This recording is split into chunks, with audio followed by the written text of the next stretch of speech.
Okay. Chalo. Sit with a pen and a book. Initially, we have to do certain basic definitions. The first definition that we have to do is called as isotopes.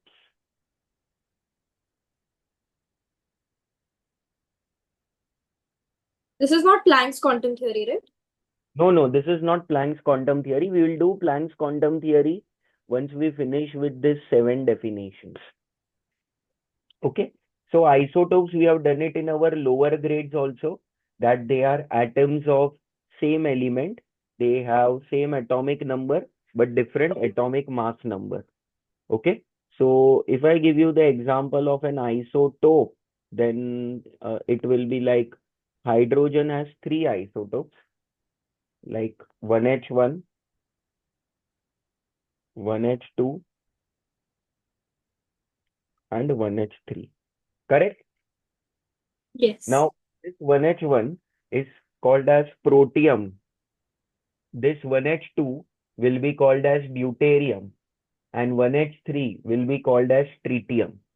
Got it? The three Different neutron number, right? they have different number of neutrons.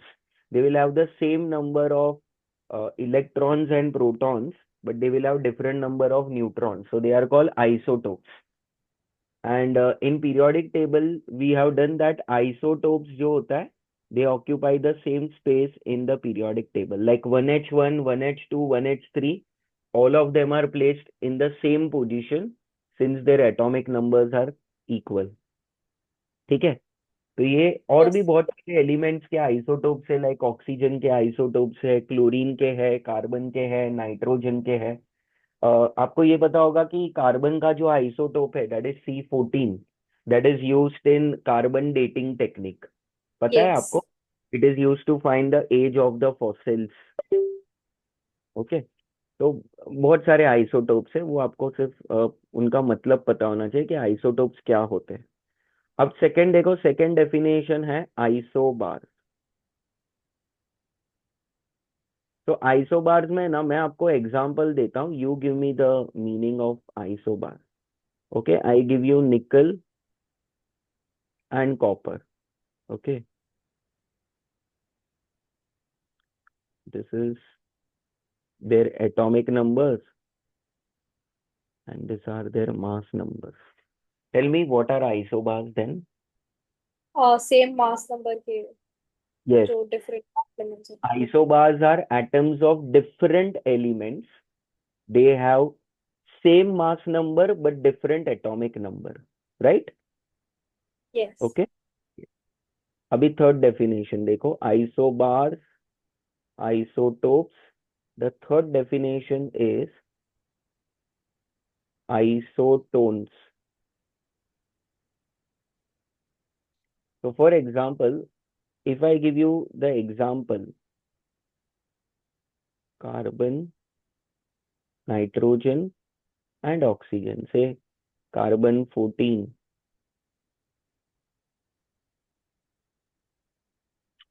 yeah, wait,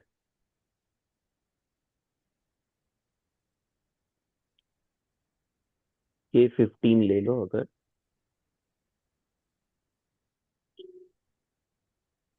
just 1 minute, huh? This is 6,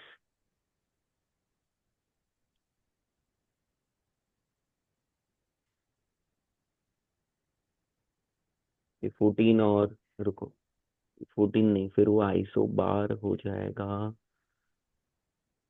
13, carbon का रुको, 13 वाला ले लो, 13, 6, this is 14 and 7,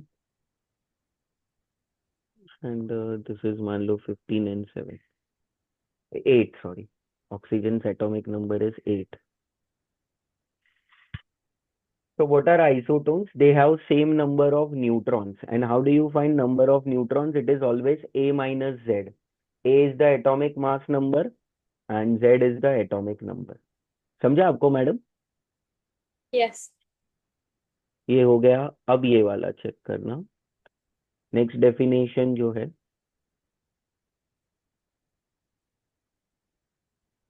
iso electronic. So iso electronic का मतलब होता है they have the same number of electrons. तो for example मैंने आपको ये वाला दे दिया, N2 दे दिया, CO दे दिया, NO प्लस दे दिया, CN माइनस दे दिया, सिलिकॉन दे दिया। All of them have equal number of electrons, that is 14. So they all are isoelectronic in nature. अब जैसे मान लो ये दे दिया मैंने, Na प्लस दे दिया, Mg2 प्लस दे दिया, देन Al3 प्लस दे दिया, देन F माइनस दे दिया, Same number O2, of total electrons, right? yes, N3 minus दे दिया। All of them they have 10 electrons. तो आइसो इलेक्ट्रॉनिक का मतलब होता है same number of electrons, same number of electrons. याद रहेगा ये आपको? Yes. ओके, तो ये आइसो इलेक्ट्रॉनिक के बाद यहाँ पे ध्यान दो, नेक्स्ट जो है वो है आइसोस्टर्स।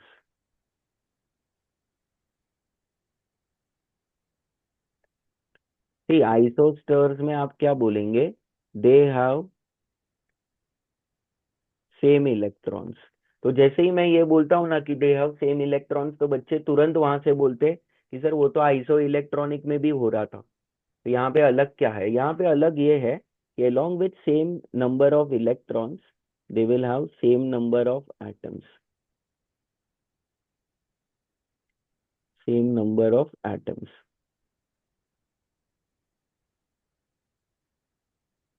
ठीक है, तो जैसे मान लो ऊपर वाला ही मैं एग्जांपल दे दूं, तो इसमें आप ये वाला ले सकते हो, N2 ले लिया, CO ले लिया, NO प्लस ले लिया, CN माइनस ले लिया। See, all of them they have same number of Two electrons, that is, atoms. Yeah. And all of them have two atoms. देखो मैंने सिलिकॉन नहीं लिखा क्योंकि वो ऊपर सिलिकॉन का सिर्फ एक ही एटम था। So isosters are those isoelectronic species where the number of atoms are also same. Got it? Yes. Okay, तो ये आइसोस्टर्स के बाद यहाँ पे ध्यान दो, नेक्स्ट जो हमें पढ़ना है वो है आइसोडाइफर्स।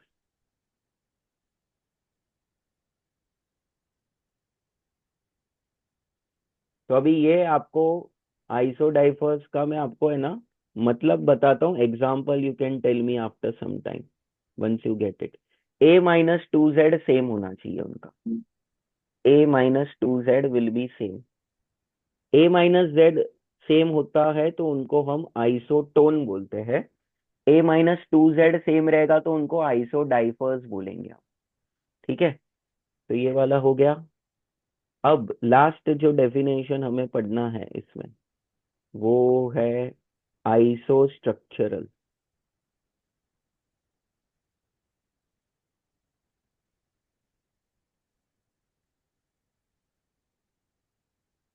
तो आइसोस्ट्रक्चरल का मतलब क्या होता है?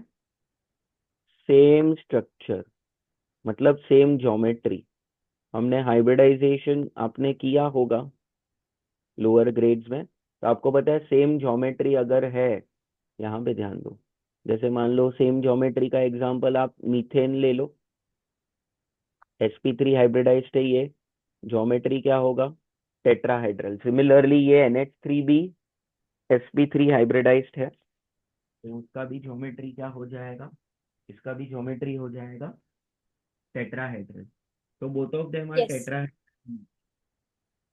Got it? सर आपका आवाज चला गया। अभी आ रहा है? हाँ. चलो, ये लिखा आपने इतना? Yes. ओके, ओके, चलो अभी यहाँ पे ध्यान दो, पे अटेंशन हो भैया, यहाँ पे ध्यान दो। अब नेक्स्ट जो हमें पढ़ना है ना, नेक्स्ट जो हमें पढ़ना है वो एक नया कंसेप्ट है, and this concept is popularly called as black body radiation. Have you heard of this term any time before? Yes. क्या होता है ये ब्लैक बॉडी रेडिएशन में, पता है आपको? When a perfect black body absorbs all the heat, हाँ, it's ये आपको है ना फिजिक्स में भी आता है, black body radiation. So black body radiation में सबसे पहले तो आपको ये पता होना चाहिए कि ब्लैक बॉडी क्या होता है. So black body is an ideal body which absorbs and emits 100% of light incident on it. Okay, but ऐसा perfectly black body इस दुनिया में exist नहीं करता. NCERT says that जो lamp black होता है ना, lamp black, so that is more than you can say 98% of the light को वो absorb कर देता है. बट 100% ऑफ द लाइट को एब्जॉर्ब कोई कर जाए, ऐसा तो अभी तक कोई बॉडी बना नहीं है. बट अगर वो बन गया तो उसको हम ब्लैक बॉडी बोलेंगे. समझ में so. आया But मुझे? then, can we say that black holes are black bodies? हाँ, वो मुझे हमेशा बच्चे ये पूछते ही है, but even I that does. can't hear you, sir. Sorry. आपका आवाज नहीं आ रहा. हाँ, मैं बोल रहा हूँ even that is not a perfectly black body, because वो भी 99.9% ऑफ द लाइट को ही एब्जॉर्ब करता है और एमिट करता है. ठीक है. So they say that in NCERT it is said that a perfectly black body does not exist in nature. ठीक है. बट अगर ऐसा कोई बॉडी है जो 100% ऑफ द लाइट को एब्जॉर्ब करे और एमिट करे तो उसको हम ब्लैक बॉडी बोलेंगे. समझ में आया ये? ओके. Yes. और ये ब्लैक बॉडी रेडिएशंस को समझने से पहले हमको कुछ वेवलेंथ और फ्रीक्वेंसी का ऑर्डर पता होना चाहिए. तो दे से दैट सबसे कम जो वेवलेंथ का ऑर्डर है वो है कॉस्मिक रेज का. Cosmic rays have minimum wavelength. फिर आता है गामा रेज.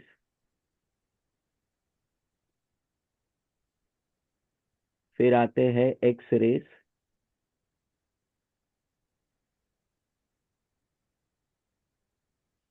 फिर आएगा ultraviolet rays, UV rays जिसको हम बोलते हैं ना.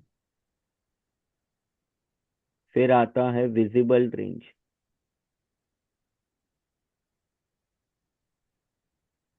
फिर आता है इंफ्रारेड.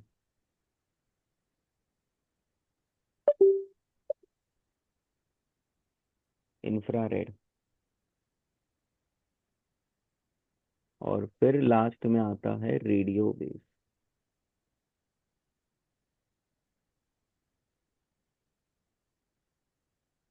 ठीक है.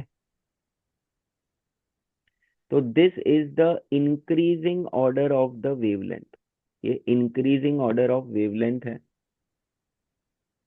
मतलब सबसे कम कॉस्मिक का वेवलेंथ होता है, उसके बाद आता है गामा, उसके बाद X rays, ultraviolet, visible, infrared and radio waves.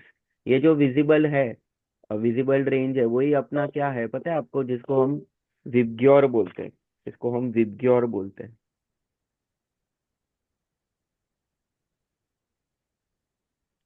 So left to right wavelength क्या हो रहा है, इंक्रीज हो रहा है. दैट मीन्स वायलेट कलर के लाइट का वेवलेंथ कम होगा as compare to that of a red colour light.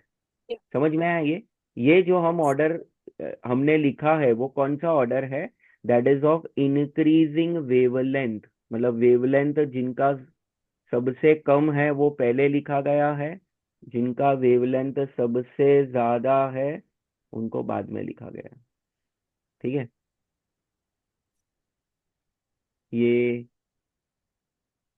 आप ऐसा बोलोगे कि ये इंक्रीजिंग ऑर्डर ऑफ वेवलेंथ. आप ऐसा बोलोगे यहाँ पे कि your wavelength increases. Wavelength left to right जब आप जाओगे तो इंक्रीज होता है. समझा ये आपको madam? Yes. Okay. Now let's get back to black body radiation. Black body radiation को एक्सप्लेन करने के लिए ना उन्होंने ना एक एग्जांपल दिया है. उन्होंने ये बोला कि मान लो अगर आप एप्पल के ऊपर सनलाइट फेंक रहे हो तो वो एप्पल अपने को रेड कलर का क्यों दिखता है? So they say that the apple seems to be red in color because जब उसके ऊपर light incident होता है, some amount of light it is going to absorb, some amount of light it is going to reflect, some amount of light it is going to emit, and the color that we see is always the reflected color. तो वो जो Apple के atoms है ना, वो red colour के light को reflect कर रहे हैं, and that is the reason why we are able to see red colour. So one more important thing that we have understood, that the color that we see is not the original color.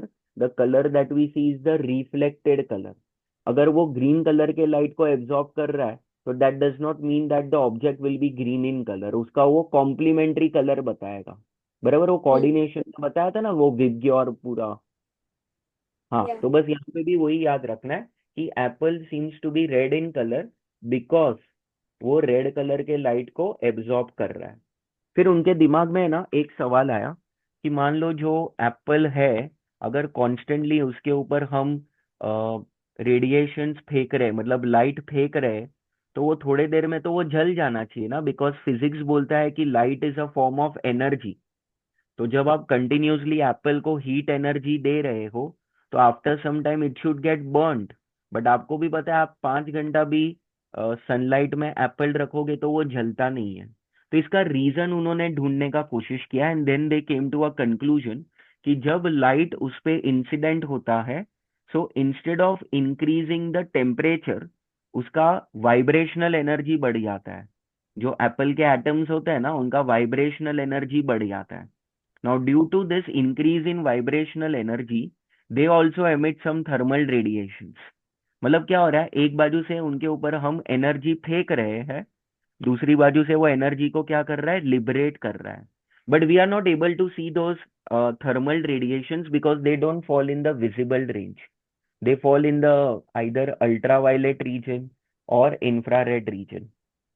तो मान लो अगर आपने infrared के cameras लगाए हैं वो room में, और अगर ऑब्जेक्ट इंफ्रारेड रेडिएशंस को एमिट कर रहा है, तो वो कैमराज में कैच हो जाएगा. But with a naked eye it is not possible to see them. तो इनसे उनको है ना वो क्वेश्चन का आंसर मिल गया कि क्यों एप्पल जला नहीं जब कंटिन्यूसली उसके ऊपर हीट एनर्जी फेंका. So the answer to this question says that कि जब उस पे एनर्जी आपने फेंका in the form of light, that energy is converted into vibrational energy of the atoms of the apple. And because of those vibrational energy forces, they also emit certain radiations which are called thermal radiations. ठीक है. And this thermal radiations, they do not fall in the visible range. That is the reason why we are not able to see this. समझ में आया ये? Okay. Yes. पक्का. Then the second thing that they say is that कि ये जो colour होता है, मैंने आपको बोला ना, the colour that we see, वो कौन सा कलर होता है? The colour that we see The is reflected one. The reflected colour. तो ये रिफ्लेक्टेड कलर्स सर हमें आपका अगर, आवाज वापस चला गया. हाँ, अभी आ रहा है. Yes. हाँ. So the colour that we see is the reflected colour. और इसी को समझने के लिए now I will just show you one animation which will help us to understand कि how the colour of kind of a black body radiation का change होता है विथ चेंज इन टेम्परेचर. ठीक है. Just give me 1 minute.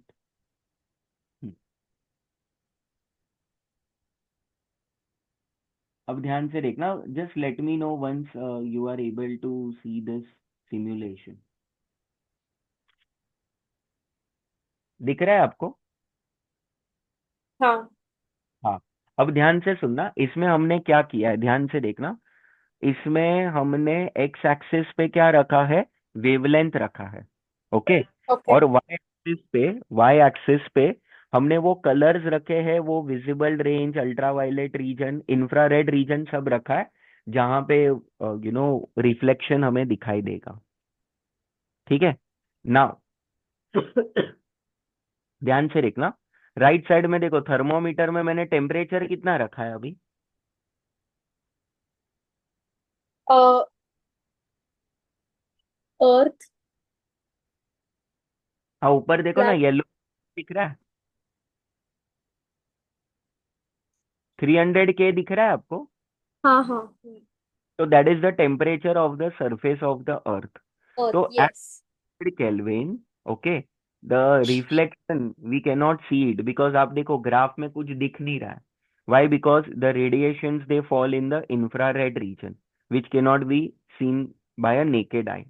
ठीक है, अब देखो धीरे धीरे धीरे मैं टेम्परेचर बढ़ा रहा हूँ बढ़ा रहा हूँ बढ़ा रहा हूँ. मैं टेम्परेचर को लेकर गया 3000 केल्विन पे. ध्यान से देखना, 3000 केल्विन पे टेम्परेचर लेकर गया, 3000 केल्विन पे. और मान लो थोड़ा बहुत मैं इंटेंसिटी अभी चेंज कर दूं. Are you able to see one graph over here? Yeah. तो यहाँ पे जो रेडिएशंस है एट अ 3000 केल्विन, वो आप देख सकते हो maximum amount of radiation it falls in the infrared reason. दिख रहा है आपको? और Yes. थोड़ा रेडिएशन विजिबल रेंज में आ रहा है, और उसमें भी वो सबसे ज्यादा रेड कलर को रिफ्लेक्ट कर रहा है. दिख रहा है आपको? Hmm. Yeah.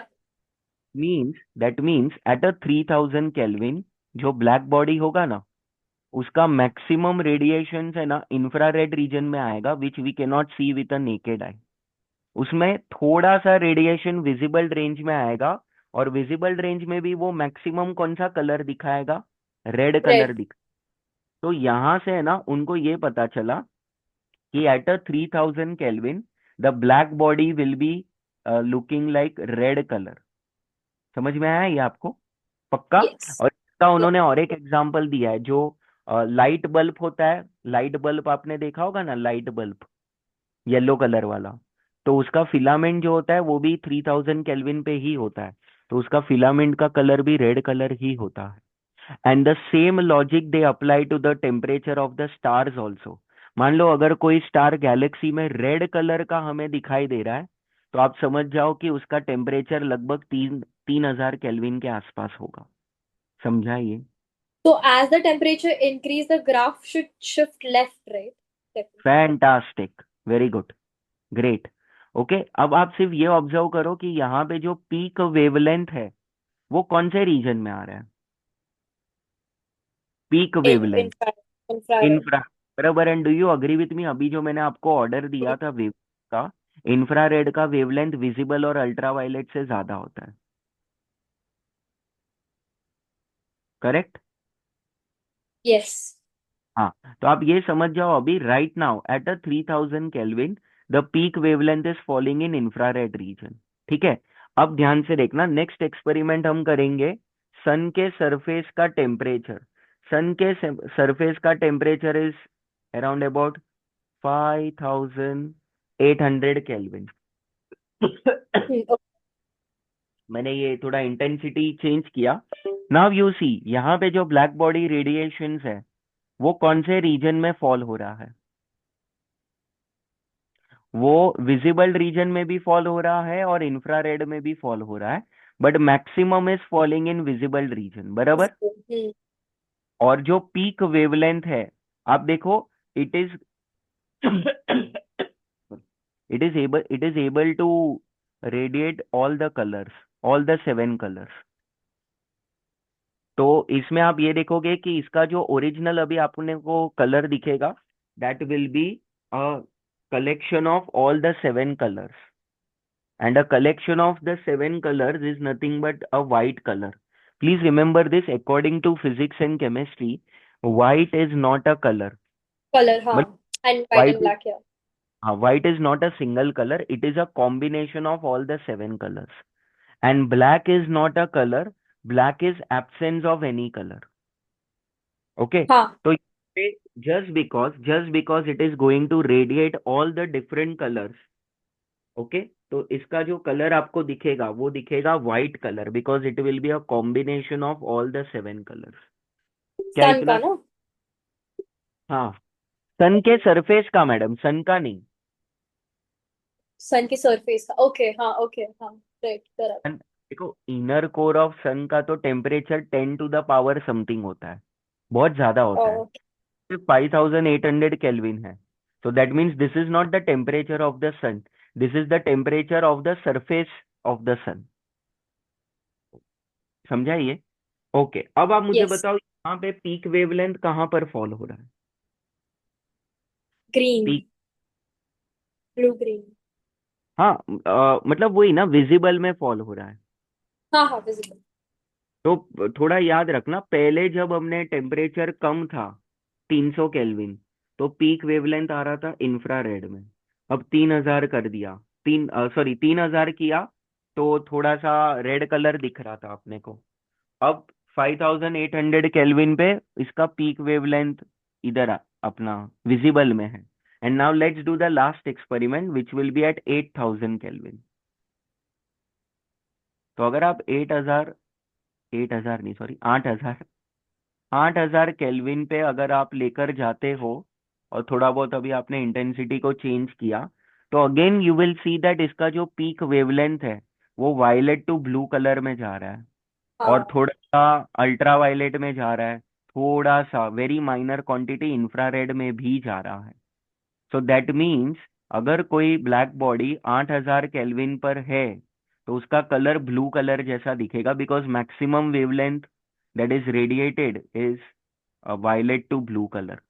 इससे ना उनको ये पता चला कि जो ब्लैक बॉडी होता है ना, उसका जो कलर है that is dependent only on its temperature. आपने देखा ना, जैसे जैसे मैं टेम्परेचर चेंज कर रहा हूँ, तो 3000 केल्विन पे वो रेड कलर का था, अ, फिर 5800 केल्विन पे वो वाइट कलर का हो गया, एंड 8000 केल्विन पे वो रेड कलर का हो गया। समझ में आया ये? Yes. Okay, so this confirms that कि जो ब्लैक बॉडी है उसका जो कलर है that is dependent only on temperature. तो यहाँ पे हमें वो पूरा प्रॉपर लिखना भी है कि मान लो अगर मैंने आपको दिया है 3000, पहले 300 केल्विन पे क्या हो रहा है, फिर 3000 पे क्या हो रहा है, फिर 5800 पे क्या हो रहा है, एंड देन लास्ट 8000 पे क्या हो रहा है। ठीक है, तो 300 केल्विन पे जो वेवलेंथ है वो इंफ्रारेड रीजन में आ रही थी, इंफ्रारेड रीजन में। so we are not able to see them, infrared में आ रहा था, तो we are not able to see them। ठीक है, 3000 केल्विन पे कौन से कलर का दिखा अपने को वो ब्लैक बॉडी, रेड कलर का दिखा। और इसका उन्होंने और एक एग्जांपल दिया है, मैंने आपको वो फिलामेंट ऑफ द बल्ब दे दिया। Okay, yes. का एग्जांपल है आयन को। आयन को अगर आप 3000 केल्विन पे हीट करोगे तो वो स्त्री रेड, ना? हाँ, स्त्री, राइट? आयन मतलब? वो नहीं, लोखंड, लोखंड, Fe। Okay okay okay, sorry. हाँ मैडम, वो आयन को क्यों हीट करेंगे हम? I don't. जो केमिस्ट्री का जो आयन है उसको हीट हाँ। करके अलग अलग मोल्ड्स बनाते हैं ना हम।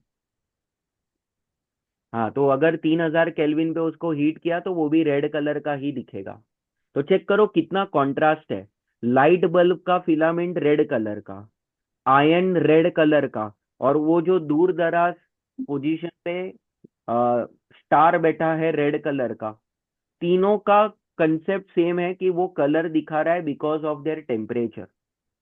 मतलब look at the humongous difference between the filament of a bulb, iron, and a star which is present in a galaxy, but all these differences don't matter because their color depends only on one parameter, temperature. temperature. And since I'm keeping the temperature same, that is 3000 Kelvin for all of them, they all seem to be red in color. ठीक है, अब 5800 पे combination है सारे colours का, तो that will be white colour, और 8000 पे red colour, sorry blue colour. So is that why we say that blue light and white light is bad for something like हाँ that? हाँ, because of the temperature, it is because of the temperature only madam, उनके temperature के वजह से ही ये सब हो रहा है। ठीक है, क्लियर हुआ है ये आपको? Yes. एक मिनट, हाँ, तो ये आपको याद, ठीक है, समझाइए। तो इससे आपको Yes. क्या पता चला, वो अगर आप सिमुलेशन देखो, देखो फटाफट मैं सिमुलेशन आपको एक बार बता देता हूँ, फटफट जल्दी से। अगर मैं 300 केल्विन लूँ तो कोई वेवलेंथ नहीं दिख रहा है। अगर 3000 केल्विन लिया तो आप देखो मैक्सिमम इंफ्रारेड में आ रहा था। अगर सन का टेम्परेचर देखूँ तो विजिबल में आ रहा था। और अगर 8000 केल्विन पे लिखूँ या थोड़ा 8000 से बढ़ा भी दिया, चलो बढ़ा दिया, 8000 से थोड़ा बढ़ा दिया, ठीक है, तो आप क्या देख पा रहे हो कि मैक्सिमम वेवलेंथ कहाँ पे जा रहा है, और फिर अल्ट्रावायलेट की तरफ वो shift. Ultraviolet. Now look at this, मैं लेफ्ट साइड टेम्परेचर बढ़ा रहा हूँ कि कम कर रहा हूँ थर्मोमीटर में?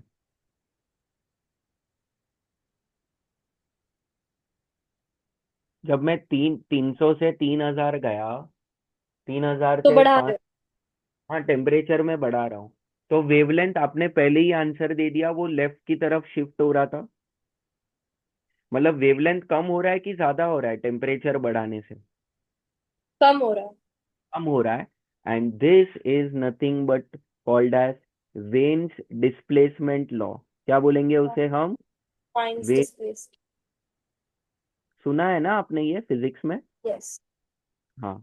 तो वेन्स लॉ क्या बोलता है? वेन्स लॉ बोलता है कि the wavelength is inversely proportional to its temperature. तो टेम्परेचर बढ़ा, वेवलेंथ कम होगा, बस वही तो हमें जानना था यहाँ पे। समझ में आया ये? यस। तो ये था पूरा अपना ब्लैक बॉडी रेडिएशन का कंसेप्ट। अब एक बार एग्जाम में क्या आया था, which of the following is the coolest star? Red colour, white colour, blue colour, none of this. तो आंसर क्या आएगा? Coolest should be in red. हाँ। देखो अगर आपको ये कंसेप्ट नहीं पता है तो जनरली हम ऐसा बोलते हैं ना, red colour is associated with high temperature. हाँ हाँ। वो बच्चे आंसर रेड कलर लिख देते, but it is an incorrect answer. In fact over here red color is the coolest star followed by white followed by blue. समझा? Yes. okay, so this is all about black body radiation. कुछ है आपको doubt इसमें? नहीं। नहीं। let's go to the next concept, that is Planck's quantum theory. but before that हमें ये पता होना चाहिए कि जो लाइट होता है ना, लाइट, उसका ड्यूअल नेचर होता है। Light always has dual nature. Light always has dual nature. sometimes it will behave like particles,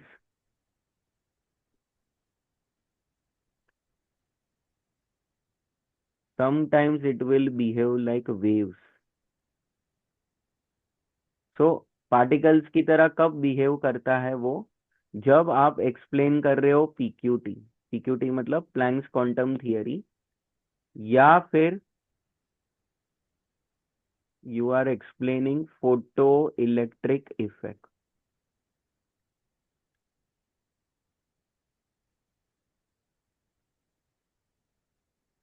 photoelectric effect, ठीक है। जब आपको वेव नेचर एक्सप्लेन करना है तो आप उनसे ये सारे चीज एक्सप्लेन कर सकते हो। If you want to explain reflection then you will use wave nature. Similarly, you want to explain refraction, again wave nature he explain करोगे आप। Okay okay? आपको explain करना है interference, सब फिजिक्स में आएगा। पीक्यूटी क्या था? प्लैंक्स क्वांटम थियरी, ये इंटरफियरेंस है।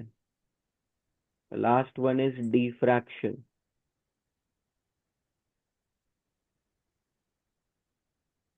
डिफ्रैक्शन, समझा?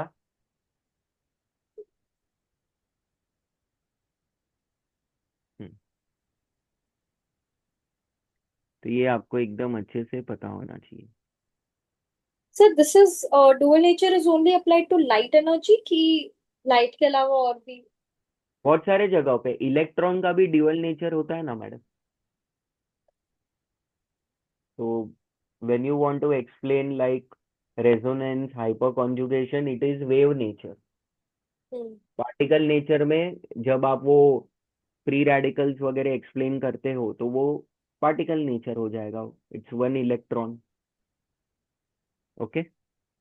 तो अपने सिलेबस में है ना, केमिस्ट्री में we need to learn all this things. Wave nature हमें नहीं पढ़ना है, हमें सिर्फ पार्टिकल नेचर को ही डिटेल में पढ़ना है। Wave nature you are going to study it in physics. Now just because you are going to study it in physics हम नहीं पढ़ेंगे वैसा नहीं है भाई, ये है ही नहीं केमिस्ट्री के सिलेबस में। सिर्फ आपको कुछ ये वेव नेचर का है ना बेसिक डेफिनेशंस पता होना चाहिए, जो फटफट हम ये खत्म करते हैं, जिसमें पहला जो डेफिनेशन आएगा, the first definition that we have to do is nothing but, आप ऐसा बोलेंगे, वेवलेंथ। वेवलेंथ क्या होता है? चलो आप बताओ, आपको पता है वेवलेंथ क्या होता है? टेक्निकल डेफिनेशन पता है, वो trough to trough, crest to crest. हाँ, मतलब it is the distance between two successive crest और टू सक्सेसिव ट्रफ। बराबर है ये? तो देखो, यस। ये के बीच का जो डिस्टेंस होगा अभी, ये दो सक्सेसिव क्रेस्ट के बीच का डिस्टेंस, ये वाला डिस्टेंस,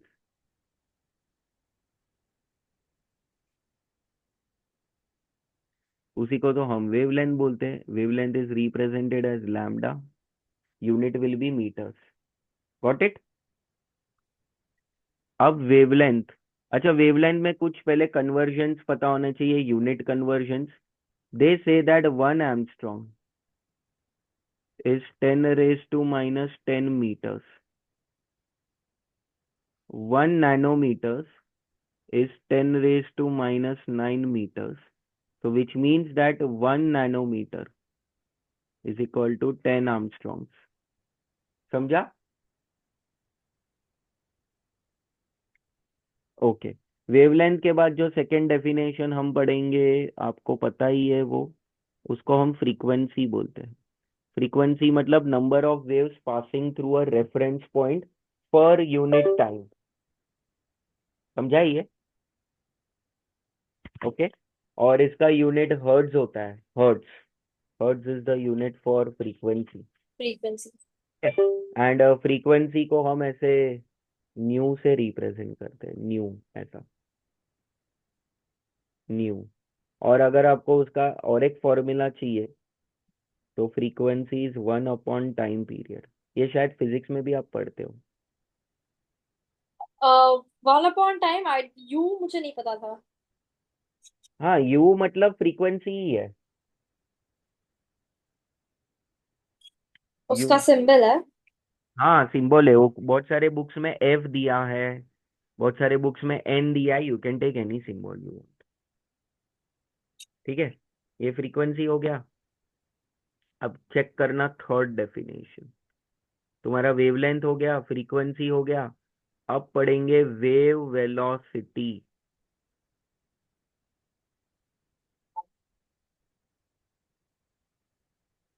वेव स्पीड। हाँ, it is the speed at which the wave is travelling. तो उसका फॉर्मूला आप ऐसे ही याद रख सकते हो वेव वेलोसिटी का, c which is the velocity of light, तो that is wavelength into frequency. Wavelength into frequency is nothing but your wave velocity.